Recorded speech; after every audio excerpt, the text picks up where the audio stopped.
मित्रों, नानावटी कमीशन, ये नानावटी कमीशन में जस्टिस नानावटी का निर्णय गुजरात सरकार ने नहीं किया है,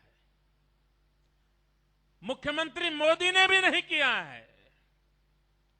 गुजरात सरकार ने सुप्रीम कोर्ट को रिक्वेस्ट की थी कि हम ऐसा एक आयोग गठित करना चाहते हैं, गुजरात में जो कुछ भी हुआ है उसकी न्यायिक जांच होनी चाहिए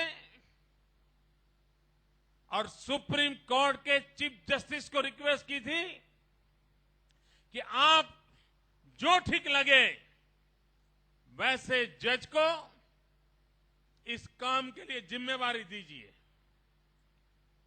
वे सिटिंग जज को देना चाहे तो उनको दें, वे रिटायर्ड जज को देना चाहे तो उनको दें, उन्हें जो ठीक लगे वो जज को वो पसंद करे। उस समय भारत की सुप्रीम कोर्ट के चीफ जस्टिस ने जस्टिस नानावटी उनका नाम पसंद किया और ये कमीशन उनके हवाले किया। सुप्रीम कोर्ट द्वारा नियुक्त जस्टिस नानावटी जी ने पिछले 6 साल लगातार इस कमीशन के कार्य को आगे बढ़ाया। मित्रों, हिंदुस्तान में यह कमीशन पहला ऐसा था कि जिसको टर्म्स ऑफ रेफरेंस दिए जो गए, पहली बार गुजरात सरकार ने टर्म्स ऑफ रेफरेंस में कहा है कि आयोग हर बात की जांच तो करे ही करे, लेकिन इस पूरे कांड में कहीं पर भी मुख्यमंत्री, मंत्रिपरिषद के उनके सदस्य, उनका भी कोई रोल हो तो उसे भी जांच करके निकाले और दूध का दूध, पानी का पानी करके रख दें। देश में पहली बार ऐसा हुआ था कि एक न्यायिक कमीशन के सामने राज्य के मुख्यमंत्री ने अपने आप को सरेंडर कर दिया था और कहा था कि न्याय के तराजू में तोला जाए। सच क्या है, झूठ क्या है, कमीशन निर्धारित करे। इस देश में कभी ने किसी ने ये हिम्मत नहीं दिखाई है। मित्रों, मैं सत्य के साथ खड़ा था और मैंने ये हिम्मत दिखाई थी। भाइयों बहनों, कमीशन ने 6 साल काम किया है। 43,000 एप्लीकेशंस, शिकायतें उसकी जांच की है। 2000 करीब लोगों के साथ रूबरू में, कोर्ट की तरह, न्यायालय की तरह वकीलों के बीच में बहस खोज करके उसमें से सत्य खोजने का भरपूर प्रयास किया है। कांग्रेस पार्टी ने इस कमीशन में अपने वकीलों की एक पैनल नियुक्त की थी। कांग्रेस पार्टी ने अधिकृत रूप से सैकड़ों शिकायतें दर्ज की थी। सारी शिकायतों का कमीशन ने जांच की थी। और आपको जानकर के आश्चर्य होगा, ये मेरे कांग्रेस के मित्र दिन रात अखबारों में बयानबाजी करते हैं, टीवी में इंटरव्यू देते रहते हैं, झूठ फैलाने में कोई कसर नहीं छोड़ते हैं। इन लोगों ने एक बार भी इस कमीशन के सामने लिखित में मेरे खिलाफ एक भी कंप्लेन नहीं की है। मेरे मंत्री परिषद के एक भी साथी के विरुद्ध में एक भी लिखित शिकायत नहीं की है।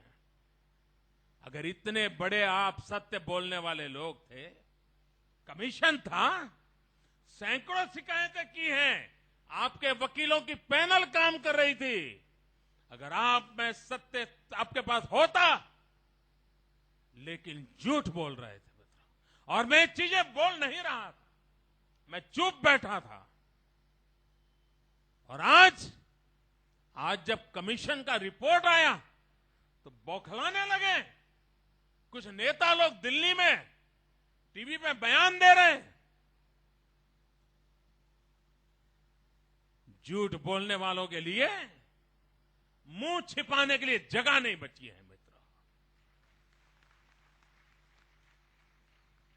और आज जो लोग बयान कर रहे हैं, क्योंकि उन लोगों ने आज तक झूठ चलाया था कि गोधरा के डिब्बे में कार सेवकों ने खुद ने ही आग लगाई। ये नेता कांग्रेस के बोल रहे थे। ये अपने आप को बड़े सेक्युलरिज्म के मसीहा कहते हैं। ऐसे दम्भी लोग, विदेशी पैसों पे पलने वाले लोग, ये भी एक झूठ फैला रहे थे।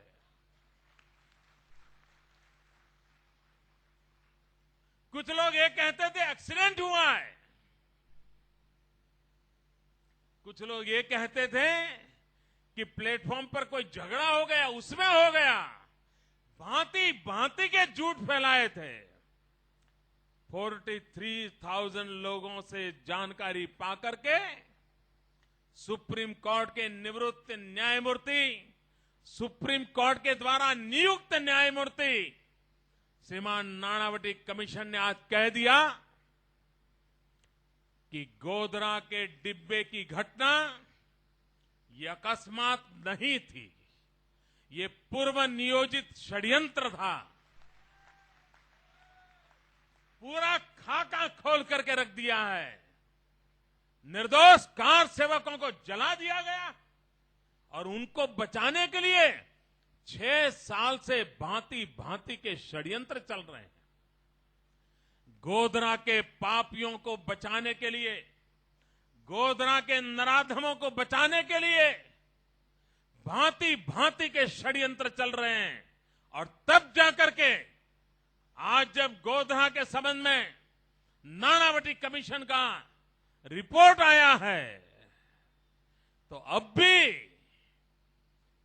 कांग्रेस के नेताओं ने तो ये कह दिया कि हमें मालूम था ये ऐसा ही रिपोर्ट आएगा, हमें आश्चर्य नहीं हो रहा है। कांग्रेस के इस बयान का मुझे भी आश्चर्य नहीं हो रहा है। मुझे इसलिए नहीं आश्चर्य हो रहा है क्योंकि मुझे भी मालूम था कि उन्होंने जो झूठ बोला है उनको भी पता है कि वो झूठ बोल रहे हैं। और इसलिए सत्य क्या है उनको पहले से पता था। और जब सत्य सामने आया तो उन्होंने उसको स्वीकार भी कर लिया कि पहले से पता था कि सत्य क्या है।